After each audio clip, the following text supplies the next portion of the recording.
He's the man, he's the myth, he's the legend, he's the scientist with all the answers and all the questions. It's time for another episode of Alex's Science Corner. Thank you.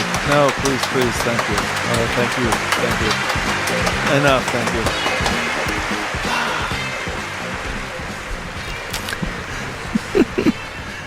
What's going on in the wide world of science? I enjoyed how Bobby was warming up her hands before the clapping started. I noticed that too. I actually had your microphone lower.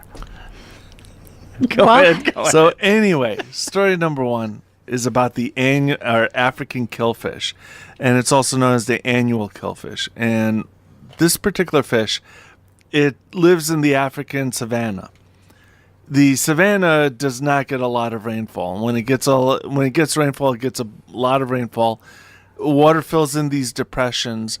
The eggs of the killifish come out of hibernation, as it were. The killifish then have several weeks to grow up, mature, and weeks.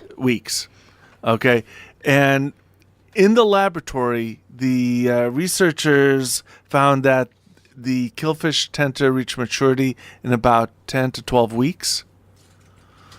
But in the wild, they've studied these pools, and in the wild, they found that these killifish go from egg to sexual maturity in 2 weeks. So it's a really cool thing about these fish. They hibernate as eggs for months and months because they will get buried into the mud. And then until the rains come again, the rains will then fill up these depressions. The water brings the eggs out of hibernation. They come out of hibernation. They grow enough to start breeding. They breed, and then they lay eggs, and then the cycle starts all over again. But the reason the story is here is because the killifish is now considered to be the fastest maturing vertebrate that researchers have found. So that was really cool. The fact that you reach sexual maturity in 2 weeks. Or in some of our cases, immaturity. Yeah. Really? Yeah, some of us never grow out of it. Yeah, some of us have been decades and decades and decades and still at the same level of maturity that we've always had. When we're guilty as charged. Yes.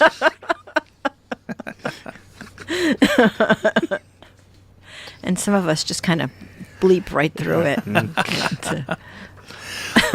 The next story is about, now the title on the story is actually kind of the opposite of what the actual story is. Link between appendicitis and allergies discovered. Now, appendicitis is a pretty severe medical condition that really does affect a lot of children. Children? And, yes, it affects a lot of children. And the number one cause of getting surgery at a young age is because of appendicitis. Now, what they researchers in which country is it again? In I believe Sweden. Yeah, Sweden. What the researchers in Sweden have found is that children that have a lot of allergies have a lower risk of getting appendicitis. And if they do get appendicitis, it's the much less severe version of the appendicitis. So they're trying to figure out how this is working out. What they suspect is that the way their immune system is compromised is actually protecting them from the appendicitis. So this is one thing that they've seen in other cases. For example, sickle cell anemia is a major illness, and it's a pretty severe illness. But why is it still around? Why do people still have it as a condition? Well, people who have sickle cell anemia are much, much better at dealing with malaria than people who don't have sickle cell anemia. So you mean they don't get malaria, or they get malaria, but they fight it off better? They are much less susceptible to the symptoms of malaria. So when they get malaria, they are not as incapacitated as a person who does not have sickle cell anemia. So sickle cell anemia helps protect people against malaria. So where it might have been bred out of populations that don't have to face malaria, in populations that have to face some malaria, they have A defense mechanism. they have a defense mechanism. It is debilitating, but it's much less debilitating than the malaria is. So this is they suspect it's the same kind of thing where kids with allergies, it helps protect them against some types of the appendicitis. Now they're now is that a lifelong protection, or do they think they could still get it as an adult?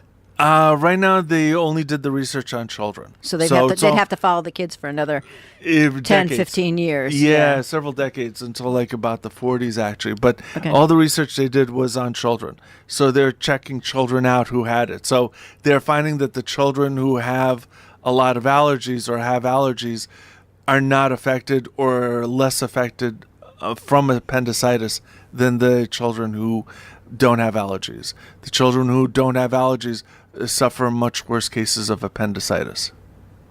Okay. So it's a bit of news about that. It's just a nice thing or it's a thing that, sometimes something that's debilitating it can't protect you against something else.